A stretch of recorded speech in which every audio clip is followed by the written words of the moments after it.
ನಮಸ್ಕಾರ.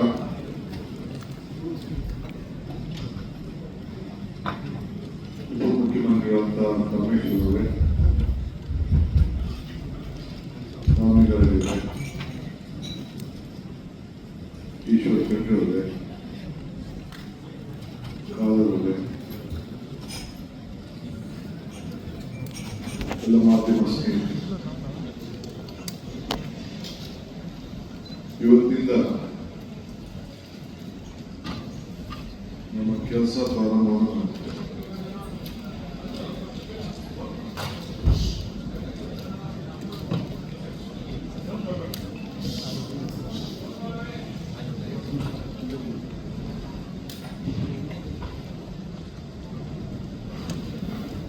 ಆಡಳಿತ ವ್ಯವಸ್ಥೆಯಲ್ಲಿ ಅಧಿಕಾರ ತೆಗೆದುಕೊಂಡು ತೀರ್ಮಾನವನ್ನು ಮಾಡಿದ್ದೇವೆ. ರಾಜ್ಯದ ಎಲ್ಲ ಹಿರಿಯ ಅಧಿಕಾರಿಗಳನ್ನು ಕರೆಸಿ ಹೊಸ ಸರ್ಕಾರ ಯಾವ ದಿಕ್ಕಿನಲ್ಲಿ ಆಲೋಚನೆ ಮಾಡ್ತೇವೆ ಅಂತೇಳಿ ಅವರಿಗೂ ಕೂಡ ಒಂದು ಸಂದೇಶವನ್ನು ಕೊಟ್ಟಿದ್ದೇವೆ.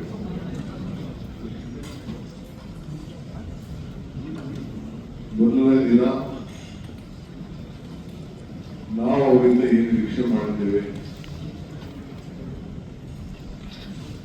ನಮ್ಮಿಂದ ಏನು ನೀವು ನಿರೀಕ್ಷೆ ಮಾಡ್ತೀರಿ ಎಲ್ಲ ಕೂಡ ಅವರಿಗೆ ತಿಳಿಸಿದ್ದೇವೆ. ನಮ್ಮ ಸರ್ಕಾರ ಯಾವುದೇ ಜಾತಿ ಧರ್ಮ ಇನ್ಫ್ಲುಯೆನ್ಸು ಕೂಡ ನಡೆಯೋದಿಲ್ಲ. ಯಾವ ಪ್ರೆಷರ್ ಕೂಡ ಯಾವ ಇದಕ್ಕೆ ಭಾಗಿಯಾಗಬೇಡಿ. ನಾವು ಟ್ರಾನ್ಸ್ಪರೆಂಟ್ ಆಗಿ ಟ್ರಾನ್ಸ್ಪರೆನ್ಸಿ ನಮ್ಮಲ್ಲಿ ಇಟ್ಕೊಂಡು ಯಾವ ಅಧಿಕಾರಿ ಉತ್ತಮವಾಗಿ ಜನರ ಭಾವನೆ ಮೇಲೆ ಆಡಳಿತದಲ್ಲಿ ಜನರ ಸಮಸ್ಯೆಯನ್ನ ಬಗೆಹರಿಸೋ ಪಾಸಿಟಿವ್ ಅಪ್ರೋಚ್ ಯಾವಾಗಲೂ ಕೂಡ ಇಟ್ಕೊಂಡು ನೀವು ಕೆಲಸ ಮಾಡಬೇಕು ಅಂತೇಳಿ ಒಂದು ಸಂದೇಶವನ್ನು ಕೊಟ್ಟಿದ್ದೆ. 15 ದಿನದಲ್ಲಿ ನಿಮ್ಮೆಲ್ಲ ಇಲಾಖೆಯಲ್ಲೂ ಕೂಡ ಒಂದು ಆಕ್ಷನ್ ಪ್ಲಾನ್ ಅನ್ನು ಡಿಪಾರ್ಟ್ಮೆಂಟ್ ಅವರು ಸಿದ್ಧಪಡಿಸಬೇಕು ಅಂತ ಹೇಳಿ ತಿಳಿಸಿದ್ದಾರೆ. ಎಲ್ಲರೂ ಕೂಡ ಅಕೌಂಟಬಲ್ ಆಗಿರಬೇಕು. ದೇಶದಲ್ಲಿ ವಿದ್ಯಾವಂತರು ನಡೀತದೆ, ಬುದ್ಧಿವಂತರು ನಡೀತಾರೆ, ಪ್ರಜ್ಞಾವಂತಿಕೆ ಬೇಕು ಅನ್ನೋದು ಹಿರಿಯರು ಹೇಳ್ತಾರೆ. ನಿಮಗೆ ಬೇಸಿಕ್ ಕಾಮನ್ ಸೆನ್ಸ್ ಬೇಕು. For every problem there is solution. Positive attitude, positive approach ಇದು ಇರಬೇಕು ಅಂತ ಹೇಳಿದೆ. ನನಗೆ ಹಿಸ್ಟ್ರಿ ರೀಡ್ ಮಾಡೋಕ್ಕಾಗಲಿ, ಹಿಸ್ಟ್ರಿ ರೈಟ್ ಮಾಡೋಕ್ಕಾಗಲಿ, ಬರೆಯೋಕ್ಕಾಗಲಿ, ಹಿಸ್ಟ್ರಿ ಓದೋಕ್ಕಾಗಲಿ, ಹಿಸ್ಟ್ರಿನ ಬರೆಯೋಕ್ಕಾಗಲಿ ಇಷ್ಟ ಇಲ್ಲ. ಹಿಸ್ಟ್ರಿ ನಿರ್ಮಾಣ ಮಾಡೋದು, ಏನಾದ್ರು ಸಾಕ್ಷಿಗಳನ್ನು ಬಿಟ್ಟು ಹೋಗ್ಬೇಕು. ಯಾವಾಗ ನಮ್ಗೆಲ್ಲ ಅವಕಾಶಗಳು ಸಿಕ್ಕಿದೆ ಆ ಕೆಲಸವನ್ನು ಮಾಡ್ಕೊಂಡು ಬಂದಿದ್ದೇವೆ. ಈ ಸರ್ಕಾರ ಕೂಡ ಇದನ್ನು ಆಲೋಚನೆ ಮಾಡ್ತದೆ. ಸೊ ಎಲ್ಲರೂ ಕೂಡ ನೀವೆಲ್ಲ ಅಕೌಂಟಬಲ್ ಇದ್ದೀರಿ. ಕೊನೆಗೆ ನಿಮ್ಮ ಆತ್ಮಸಾಕ್ಷಿ ನೀವು ಕೆಲಸ ಮಾಡಬೇಕು ಅಂತ ಹೇಳಿ ಸಂದೇಶವನ್ನು ಕೊಟ್ಟಿದ್ದಾರೆ. ಔಟ್ ಆಫ್ ದಿ ವೇ ಯಾವ ಒತ್ತಡಕ್ಕೂ ಕೂಡ ಮಣಿಬಾರದು. ನಮ್ಮ ಮಂತ್ರಿಗಳು ಇಲ್ಲ ಯಾರೇ ಶಾಸಕರು ಯಾರೇ ನನ್ನ ಆಫೀಸರು ಯಾರ ಮಾತು ನೀವು ಕೇಳಬಾರ್ದು. You should work within the system of law, positive approach.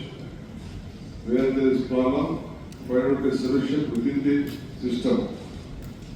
So system ಬಿಟ್ಟು ಏನು ಕೂಡ ಆಗಬಾರ್ದು. ಆ ನಿಟ್ಟಿನಲ್ಲಿ ಅವರಿಗೆಲ್ಲ ಮಾರ್ಗದರ್ಶನವನ್ನು ಕೊಟ್ಟಿದ್ದೇವೆ.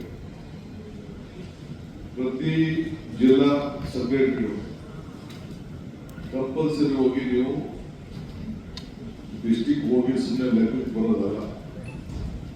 ಆ ಡಿಸ್ಟಿಕ್ ಅಲ್ಲಿ ಎಷ್ಟು ತಾಲೂಕುಗಳಿದೆ ಆ ತಾಲೂಕಿಗೂ ಹೋಗಿ ಅಲ್ಲೂ ಕೂಡ ರಿವ್ಯೂ ಮಾಡುವಂತ ಒಂದು ವಿಚಾರ ಧಾರೆಗಳನ್ನು ತರಬೇಕು. ಆ ತಾಲೂಕಲ್ಲೂ ಕೂಡ ಈಗ SIR ನಡೀತಾ ಇದೆ.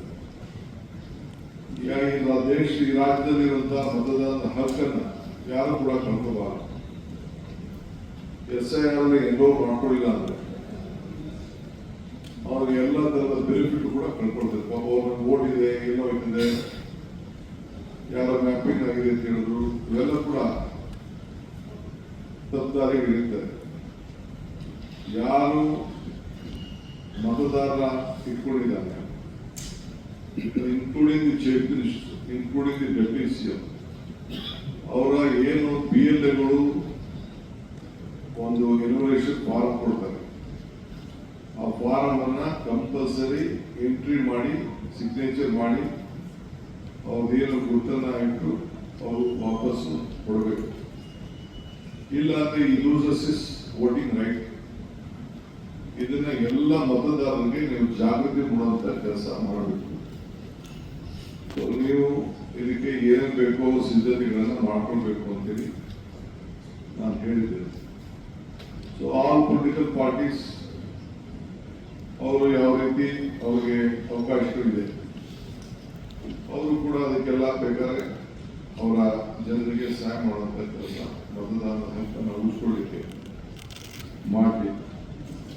ಇದು ನಿಮ್ಮ ಜಿಲ್ಲಾ ಅಧಿಕಾರಿಗಳ ಜೊತೆಲಿ ಮತ್ತು ತಹಶೀಲ್ದಾರರ ಜೊತೆಲಿ ಮತ್ತು ಯಾರು ಕೆಳಗಡೆ ಲೆವೆಲ್ ಅಧಿಕಾರಿಗಳಿದ್ದಾರೆ ಅವರಿಗೆ ಮಾರ್ಗದರ್ಶನ ಕೊಟ್ಕೊಂಡು ಇದನ್ನ ಹೋಗ್ಬೇಕು. ಯಾಕೆಂದ್ರೆ ಒಂದ್ಸತಿ ಅವನ ಅಪೀಲ್ ಹೋಯ್ತು ಅಂದ್ರೆ ಏನಾದ್ರು ಅಪೀಲ್ ಆಗ್ತದೆ. ಅಪೀಲ್ ಅಲ್ಲಿ ಎಷ್ಟು ಕನ್ಸಿಡರ್ ಆಗಿದೆ, ಎಷ್ಟು ಕನ್ಸಿಡರ್ ಆಗಿಲ್ಲ ಅಂತೇಳಿ ತಾವೆಲ್ಲ ಬೇರೆ ಬೇರೆ ರಾಜ್ಯದ ರಿಪೋರ್ಟ್ಸ್ ತಿಳ್ಕೊಂಡಿದ್ದೀವಿ. ಇದರಲ್ಲಿ ಕೇರಳ ಒಂದು ಬಿಟ್ರೆ 90 ಲಕ್ಷ, 91 ಲಕ್ಷ, ಕೆಲವು ಕಡೆ 60 ಲಕ್ಷ ಎಲ್ಲ. ಹೆಚ್ಚಿನ ವಿಡಿಯೋಗಳಿಗೆ ಪ್ರತಿಧ್ವನಿ ಯೂಟ್ಯೂಬ್ ಚಾನೆಲ್ ಸಬ್ಸ್ಕ್ರೈಬ್ ಮಾಡಿ, ಬೆಲ್ ಐಕಾನ್ ಕ್ಲಿಕ್ ಮಾಡಿ.